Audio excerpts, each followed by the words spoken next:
Oh man, drop the thing. There's a couple of birds flying, doing crazy stuff. Well, it's really busy here. I'm trying to declutter the house before my partner, Leah, comes back from California, and to put her stuff all in one space and the relatively smaller amount of stuff that I have in another space. So it's we don't live probably what most people consider normal. Most people don't have 35 animals that are. It's not like we're a real sanctuary like with nonprofit and with a board and like we really know what we're doing. We don't really know what we're doing. I'm learning. I've known about birds for years and some basic stuff about other animals, but the goats I've been learning about. But we have pretty good people behind us helping us, a great vet and things like that, and a farrier who comes over to does the goat's hooves and we used to do it ourselves, but it's just she does more than we can do, and we have to put them in a stanchion. That's something that clamps their heads to their neck, around by their neck, keep them from going forward or backward. It makes it easier. And then I've got the miniature pig that he has to get his the people that owned him before, had him before. They didn't. I don't think did much with his hooves, so they need more work. And he screams like, "Oh God!" And I never heard a pig. I didn't know pigs could make so many different crazy sounds. And yeah, you'd think that we were killing him. It's just his. He's also a big baby. He's a big fake artist. He tries to, I'll film him and you'll see. Because he comes at you like, snorting and all mad and everything, and tries to, and then he turns around and just kind of hits your leg with his head like wanting attention. And you pet him on the side and he rolls over in his big old miniature pig belly, He loves to be scratched. So we have a lot of animals here, and it's crazy. Okay, so our house kind of reflects that, and but finally I got fed up with it, and said, man, this friend called the guy that actually built a lot of this aviary stuff. When I spent basically all the money that I had from my mom's inheritance from my mom to build these things because I thought I was going to really get into a nonprofit. I mean, I have a little bit left to help me survive, but it was a lot of money, and there was no extra help, and so we have these animals, and so I won't say we live in a normal way. The house, we have 3 parrots in the house, and an iguana that got let go and came back, and then I have him and have her, and a rescue cat. So we have these guys in a very small house, and then these animals in different aviaries and things, and and we have about 3 acres, and I'll film it and show you guys if you're interested, and show the other animals. But at a certain point, you say, wait, I mean, I don't want to keep living this way and end my life. Like I'm 67, and I don't want to live in a, even if the trash is like boxes and papers and things. I mean, I figure it's a totally different world. On the thing I'm doing right now on the phone, it has my life on it. I never thought I'd ever say that, but it does. It has all the music. It has albums I've done with Earl Burnside, other things I've done with other people, and of course all the music I listened to and had to pay, records for and CDs for. It's all for free out there now. I mean, it's like movies that you never thought you could ever see unless stood in line or put your name down to hold one if it came back in 3 weeks on an obscure movie. I mean, and it's all on this little 4 inch, if that's how wide it is, by 8 inch, if that's how long it is, thing with this magic stuff inside of it, that could probably take you down past the moon. But the thing is that, so instead of papers and stuff, there's things like to store it in like the cloud and things like that, and that's really great. But I come from a different generation, different world, and I do have a lot of old papers around and stuff, and but it's been so liberating to uh, throw this stuff away and burn it or get rid of old magazines. 'Cause I don't look at magazines anymore hardly, and I mean even the dentist doesn't have them because of COVID. So it's just been an amazing past 2 weeks is really intense. With this friend of mine called me who built a place, and he just happened to need some work, and desperate situation with my partner being gone. I only had 4.5 weeks to get this done before she came back because she doesn't like people. She tolerates it, but she doesn't like people uh, turning her house upside down. But it needed to be because we every room in the place, the 4 or 5 rooms we have in this little house, it was just so much stuff came out of it. I was shocked, I mean, because I've seen some pretty heavy poverty stuff, and it's not like we were living in poverty, but kind of, and I don't want to live like that. There's nothing romantic about poverty or not having any money or not having any way to survive but live in your car. And I've done that, and it's no fun. And having to go to gas station restrooms and things like that, or have people, demand what you're doing and things. It's a drag. So this is supposed to be a little house for us as we get older, and have this little few acres, and have a nice time with it. But instead, it was like I felt like I was being suffocated with this clutter. And so the last 2.5 weeks, I've just been jamming with it with my friend. We've been just getting rid of stuff. And I'll tell you, I have felt so much more, to use that word, empowered or whatever, decide like this is what's going to happen. Because actually, my partner didn't want me to touch the stuff, to be totally honest. And if you're listening to this, Rosalia, it's the truth and you know it. But I felt this opportunity from God came up when I dropped Rosalie off at the airport. And the next day, my brother was over there after I dropped her off, doing some work over here, and he just looking at me like, "This is crazy. You've got so much going on." And then this guy flies back home. His family is moving to Alaska, and he's moving to Alaska.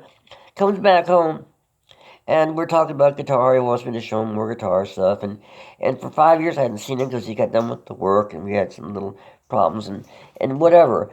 But it was like God sent a miracle, and I couldn't pass that up. So I had to take the chance. Rosalie wants all this clutter, or she doesn't. She's going to be happier if it's not here, no matter what she said. I'll just take my chances on her getting mad because all of the stuff is moved, like the big dust pile from one getting rid of the dust and putting the other stuff that makes sense, in another place to go through.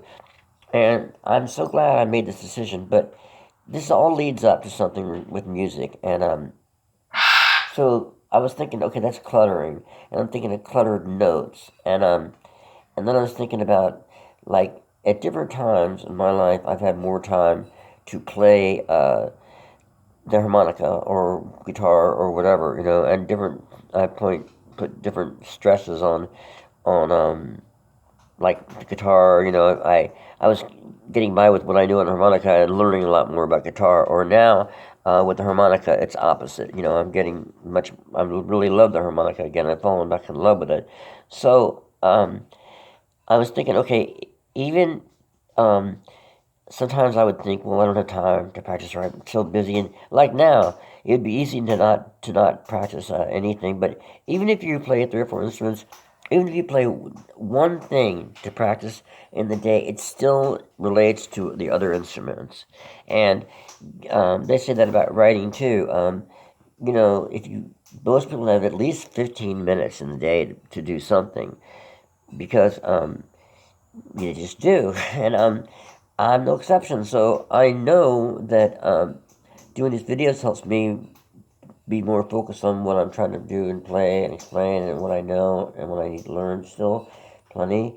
And but at least I know that no matter how busy it is and crazy, if I can just put in 15 minutes a day, and it's more than that sometimes, and but at least that, then I know that I'm going to still progress a little bit and get better.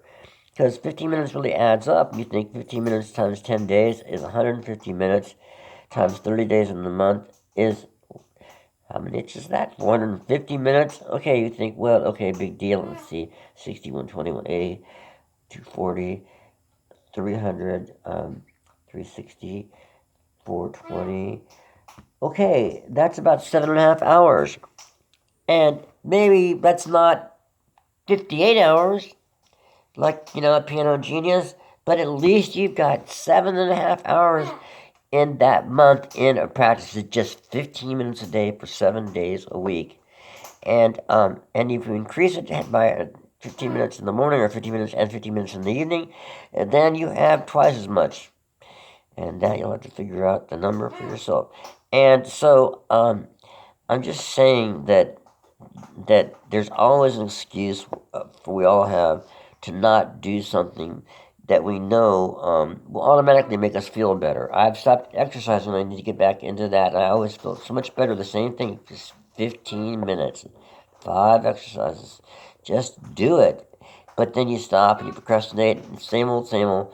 So, and then the thing about clutter, yeah. So just 1 second. Yeah, do that. Try to do that. Try to at least get 15 minutes a day into your schedule. Whether you're playing harmonica, piano, guitar, whatever you're doing, ukulele, anything, drums, percussion, anything. But now, clutter removal and cluttered notes. So we got into that less is best last week, and again, so like I have an A harmonica, and if I'm playing cluttered notes, so let's say I'm trying to play the right thing first.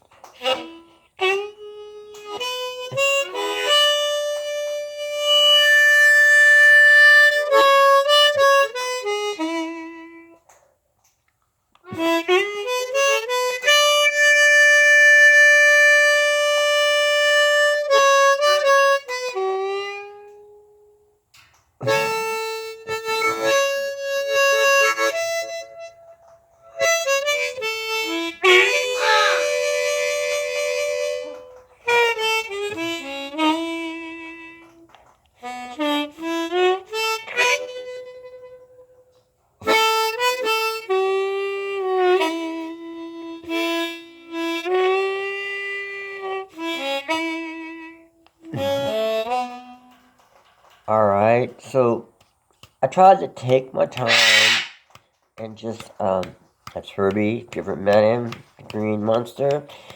I love him. He's so cool. Like left his parrot. And so I tried to kind of take my time and just enjoy what I was doing, just kind of, because I don't know, nobody really knows. We're not computers. I mean, we are, I guess, in a way, but we're not. I mean, we're souls, computer souls, or whatever you want to call it. But we're not machines. So it's not like I know. I have an idea of what I want to do with the thing, how I'm going to want to shade the colors of what I'm trying to play.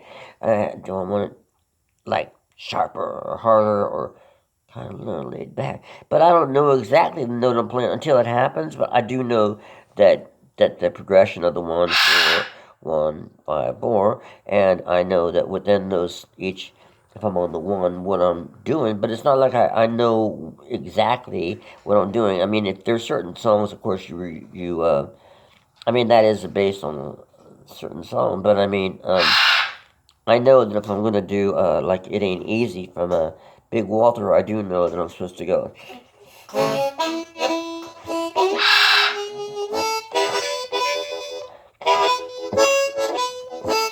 I mean, like any song, you know what you're supposed to do if it's a song that's known and people recognize it. But within solos, you just feel those things out. Now I know that this song was a little Walter S song that I tried sort of. I don't quite remember which one, but it's like.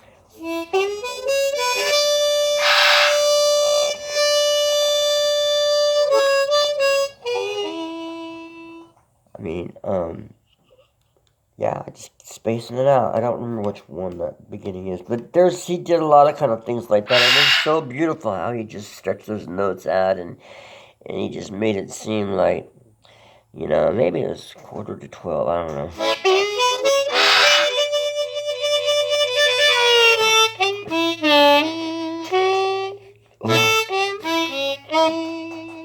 But anyway, now what if I cluttered the thing up a little bit more, like we talked about, like less is best last week, So, but what if so it's the same principle based on that. So let's say if I go Well,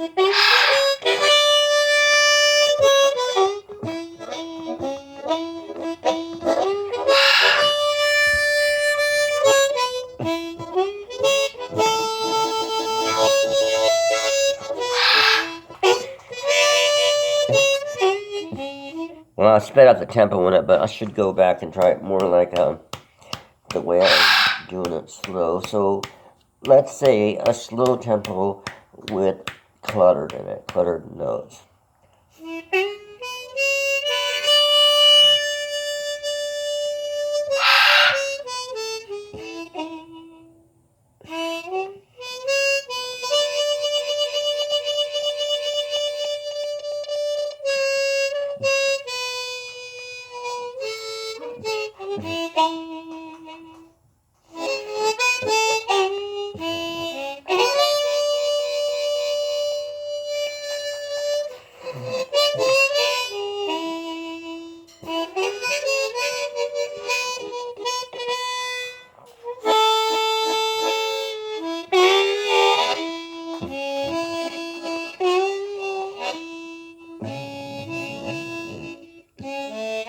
Okay, I don't think it sounded horrible, but to me, if I'm doing that, that means I'm putting in for my taste, and everybody's different. It just seems like I'm trying to cram it, too many notes in something because I'm not letting it breathe and just be what it's supposed to be. If that makes sense, or is it too, la la la? I hope it makes some sense because it's true. I'm not letting it breathe if I put in like.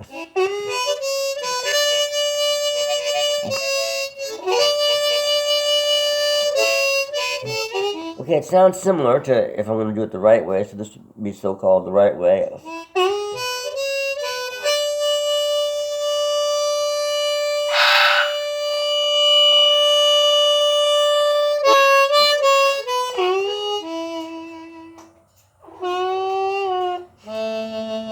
Just those little teeny pauses, just instead of kind of cramming a few more notes in there. It's just like.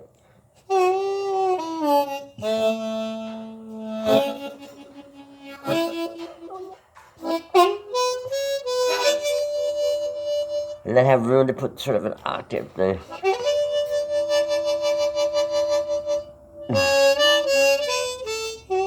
And let the pressure build,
So I was trying to just let, as if I had decluttered that 2-verse little solo or ending, instead of and left the notes that I could have put in, and maybe I had put in at one time playing, left them back where they belong, some other space.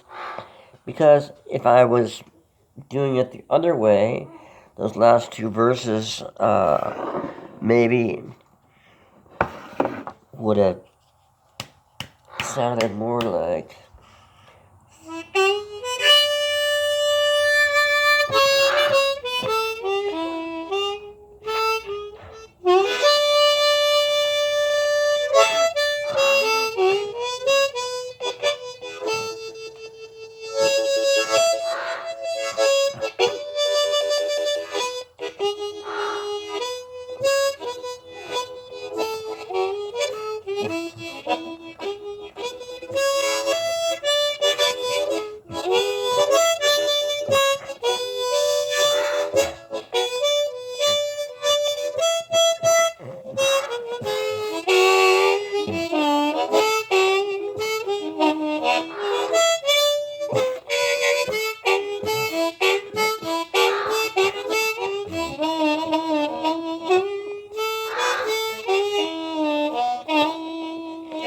Okay, and again, I'm not saying that it's terrible or anything, but I think almost every opportunity I had in those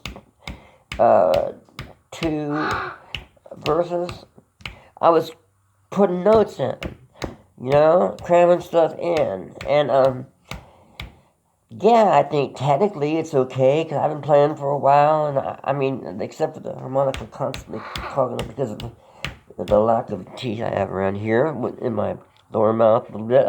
It's upper. Anyway, it acts like a dam, teeth do, and so I get a little more saliva than I used to. I have more teeth, but another opportunity to say, don't do dope. It messes with you, everything.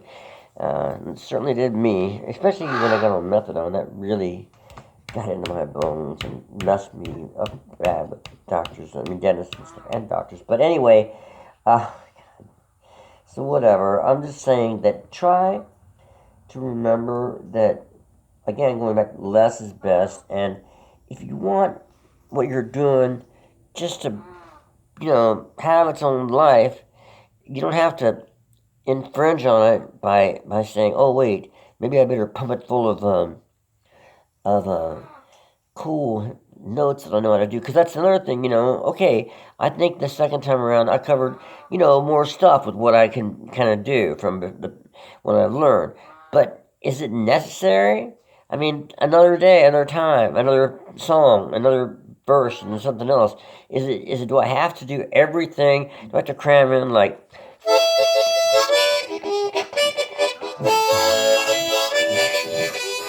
Do I have to put all that stuff in? Why can't I just go like?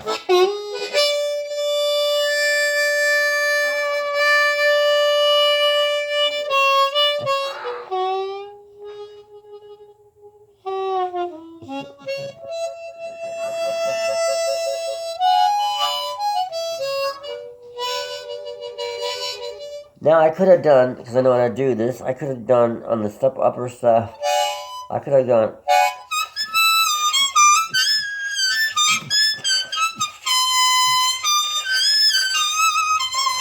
And some people would have hated it, and some people would have loved it and thought, oh, how acrobatic. And, acrobatic with the, you can do that stuff on the top, but it wasn't necessary. So why would I do that and screw up the song?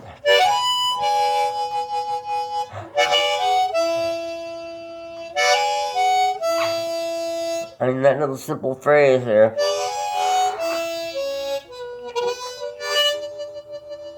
And my tongue going, instead of going,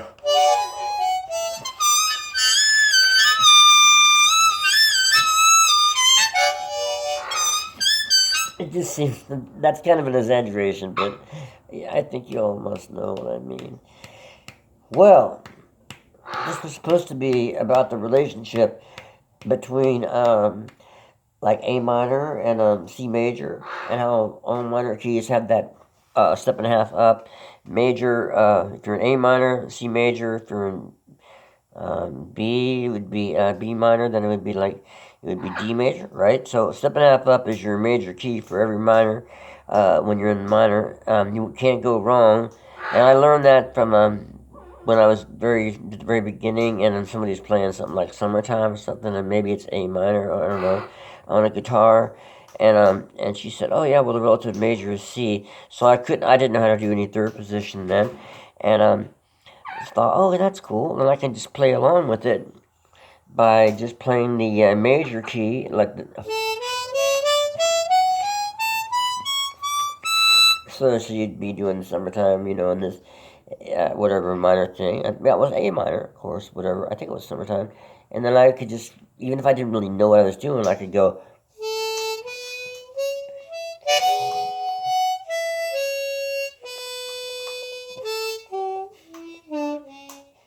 I couldn't bend notes then either, probably, but I mean, not really well, so. But if by practicing that major scale there, and I probably didn't even do that much. I just know that if I had a C harmonica in my hand, I could play a few notes and sound good enough to get by if I didn't clutter it up with stuff even if it's the right notes, but put more notes in than necessary. So I guess I'll just end the thing by saying, yeah, think of everything seems to be in life related in some way to everything else. So it's just another example, and just remember that thing from last week. Less seems to be best, and somebody made a remark about, well, except when it comes down to like, I'm not going to repeat it, but well, of course, at that point, you want more, and as much as you can get. But when you don't need it, then you realize, oh wait, I don't need it. I don't need 4 cars. I don't need dope anymore. I don't need, uh, eight spoonfuls of sugar in my coffee. I can get by with 3 in it or 2, and it just tastes maybe not quite as sweet, but it tastes better because it tastes more real. And maybe that's what I'm trying to say.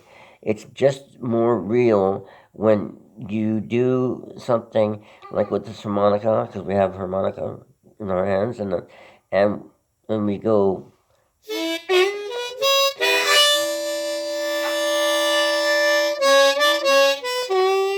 instead of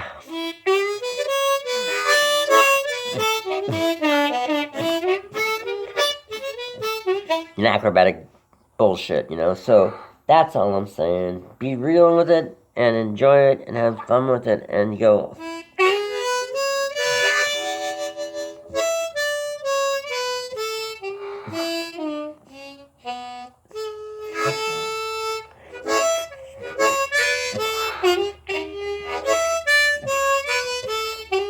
Yeah, I was gonna say go and practice those major scales because even with this little thing I was doing, it still kind of can fit like.